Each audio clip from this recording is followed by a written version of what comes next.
Hello everyone, welcome back to নবমী special blog. আগের ব্লগে তো শেয়ার করেছিলাম হোলসেল মার্কেটে এসেছি মাছ কিনতে। মাছ তো কেনা হয়ে গেছে, তবে মাছ কাটার লোক এত সকালে আসে না।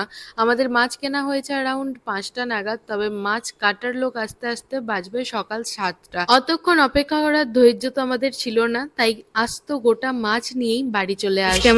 আজকে আমাদের নবমী স্পেশাল মাটন রান্না হবে মাটির হাঁড়িতে আর উনুনে, এই সব জ্বালন দিয়ে। বাড়ি এসে ফ্রেশ হয়ে চা খেলাম। চা খেয়ে ঘুম তো আসেনি, তবে একটু আলিশি কাটিয়ে আমি আর জামাইবাবু আসলাম রথতলা বাজারে মাছের ফিলে কাটাতে। মোস্ট প্রবাবলি এই বাজারে একজনই মাছের ফিলে পিস কাটে। আর সামনে যে প্যাকেটগুলো দেখছো প্লাস্টিকের, প্যাকেটের ভিতরে একদম রেডি ফিলে রয়েছে, যেগুলো ছুরি দিয়ে কাটানো। তো আমরা জানতাম না যে এরকম রেডি ফিলে পিস পাওয়া যায়। এক প্যাকেটে 10 পিস রয়েছে, দাম 25 টাকা করে পার পিস। বাড়ি এসে দেখি ঠাকুমা অলরেডি উনুন ধরাতে শুরু করে দিয়েছে। এটা পেটি দিলে বোধহয় না? হ্যাঁ, একটা পেটি ছিল, কাটা নেই, দিয়ে দিয়েছি। নো প্রবলেম, খেতে ভালো হলেই হয়। আশীর্বাদ করো। কাকে? আমাকে? আমি আশীর্বাদ করবো? তো ছোটদের আশীর্বাদ লাগে না নাকি? লাগে, জানা নেই আমার। সবারই আশীর্বাদ লাগে। সোনুর করেছে ফিঙ্গার চিপস, এতে এইগুলোই তো ফিঙ্গার হয়ে যাবে। এই দেখো, এগুলোই ফিঙ্গার হয়ে যাবে।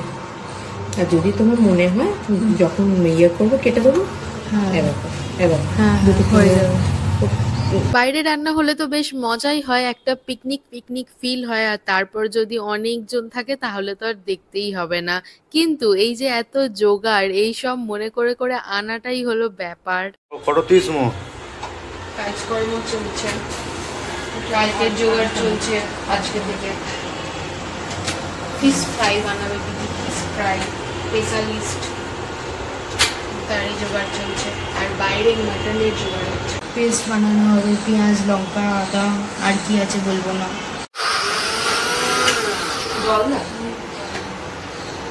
এখানে জল দেবো? জল, হ্যাঁ, এগুলো পেস্ট বানানো হচ্ছে। পেস্ট ভালো লাগে, ঝামেলা নেই, বেরিয়ে যাওয়ার ঝঞ্ঝাট নেই। গরম হয়ে গেছে, দেবো।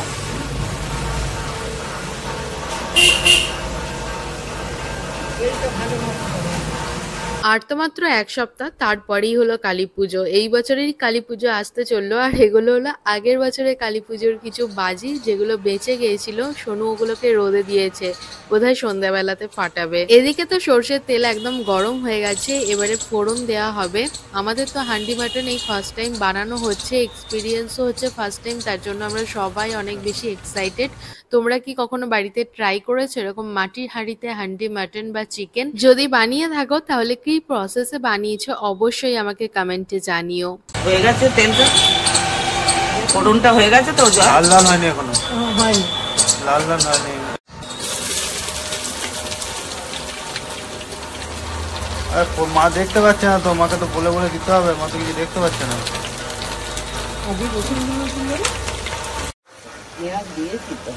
আর কি দেবে? রসুন বাঁধবি না? আর লাগবে না, আমাদের ইয়ে হয়ে গেছে। রেখে দাও তাহলে, আবার দেবো ওটা। তো মাছের দেওয়া আছে, দায়িত্ব দেবো ওটা।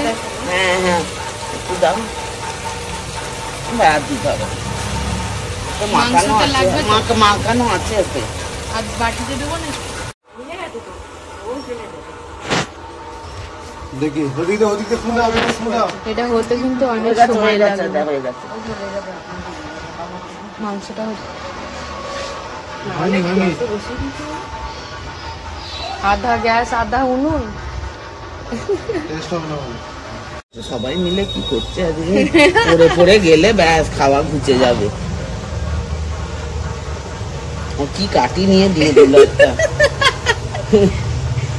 সবাই বলছে পারবো পারবো, আরে আমি নাহলে আমার নামটা আসবে না তো। তাই তো। কি করবো, মাটা মাখবো? আটা মাকে যাবে, একটুখানি লাগবে। আরে 10 বছর করে আসার সময় তো করেছে, আপনি। আসার সময় তো করেছে। হ্যাঁ, তা করেছে। তার এক্সপেরিয়েন্স কি বলছে? এইটাই বলছে, মাটির হাঁড়ির খাবার কিন্তু খেয়েছি। কাঠের জোগাড় করে দিচ্ছে, ঝুমা রান্না করছে। তোলকে তোল। আস্তে আস্তে আস্তে আস্তে আস্তে তারা উঠো না, তারা হ্যাঁ অল্প অল্প করে নাও।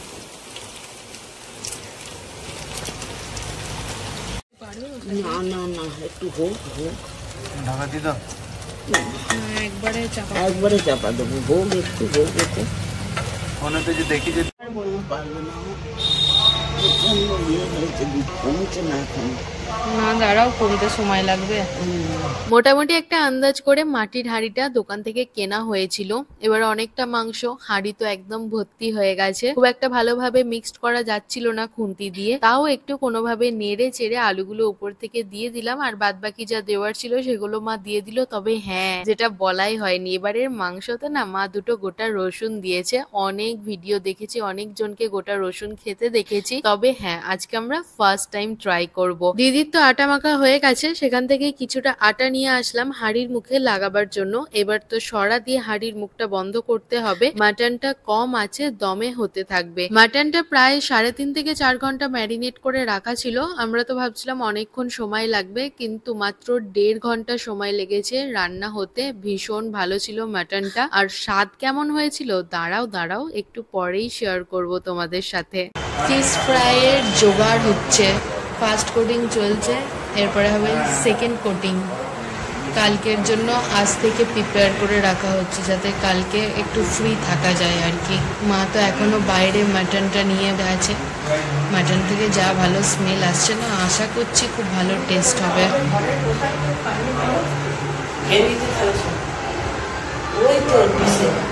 সব ফিশ ফ্রাইগুলো ফার্স্ট কোটিং হয়ে গেলেও সেকেন্ড কোটিং কিন্তু হয়নি, কারণ ব্রেড ক্রাম্বসটা একটু কম পড়ে গিয়েছিল। তো সন্ধ্যেবেলা কোনো দোকান খোলা থাকলে ডেফিনেটলি ব্রেড ক্রাম্বস কিনে আনতেই হবে। এই তো এবার ঢাকনা খোলা হবে।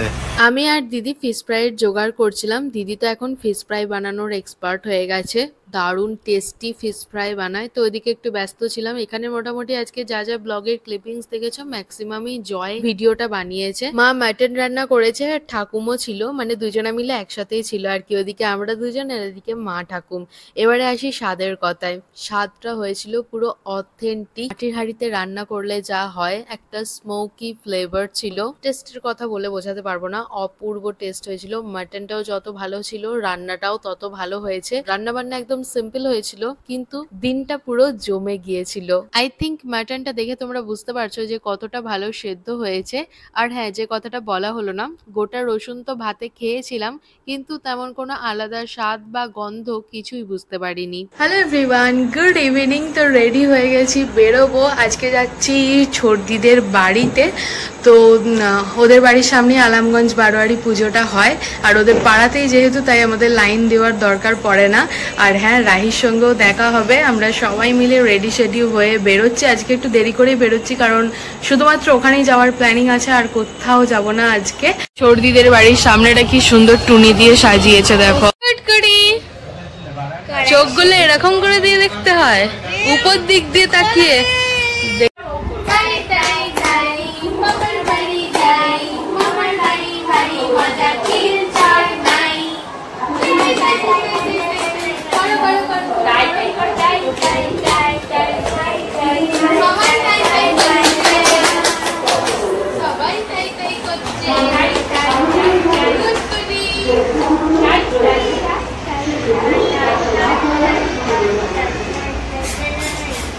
নিজে কর, নিজে কর।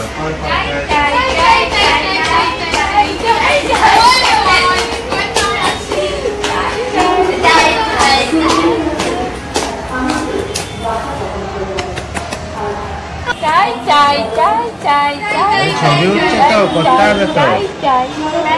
ওই একদম না, পরে বসে থাকতে হবে।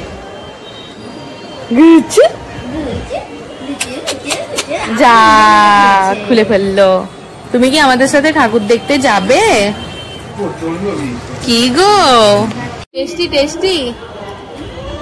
একটু একটু খেতে হয়, দেখো ওর বাটি চামচ ধরে টানাটানি করছিল। হ্যাঁ, এসিটা চালিয়ে দাও তো, এসিটা চালিয়ে দাও, এসিটা চালিয়ে দাও তো। আগে এসির দিকে দেখাচ্ছে। রিমোট দিয়ে এসি চালাতে হয়, সেটা জেনে নিচ্ছে। চালাতে পারে? পারে না। Tasty tasty. কত লম্বা লাইন, জাস্ট দেখো। লাইনের শেষ কোথায় সেটা আমি দেখতেই পাচ্ছি না, মনে হয় ব্রিজ পার করে গেছে লাইন।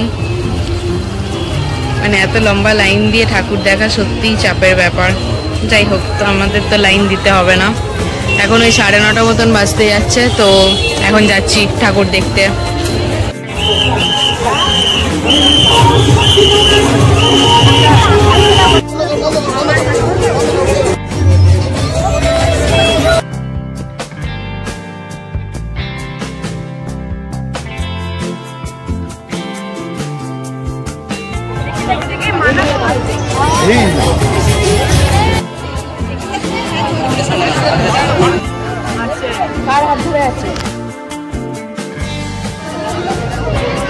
পুজোতে তো ম্যাক্সিমাম দোকানই বন্ধ, তাও দু একটা দোকান খোলা ছিল। সেখান থেকেও খুঁজে পেতে ফাইনালি একটা দোকান থেকে আমরা ব্রেড ক্রাম্বস পেয়েছি। আফটার ডিনার মোটামুটি একটা জমজমাটি আড্ডা বসেছিল সবাই মিলে।